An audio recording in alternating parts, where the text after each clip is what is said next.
This tattoo machine has what everybody wants, which is a newer generation pen style machine, but it's got everything that we've been missing, which is the motion of the ocean that comes with the coil tattoo machine. I've seen Neuma over the years try things, and I think that in order to change things for the better, you have to try things.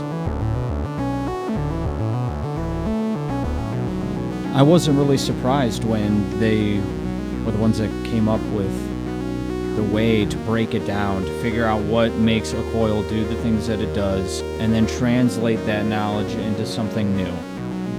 We don't even have to be tied down to a power supply anymore. I mean, with the size and the shape and the weight and where the weight sits in this machine, you can really get away with using a battery pack, and it's comfortable. It's more comfortable than an RCA cord on any machine. It's more comfortable, of course, than a coil with a clip cord or an RCA cord. So far, I'm sold, and I'm excited to see what are they gonna do next.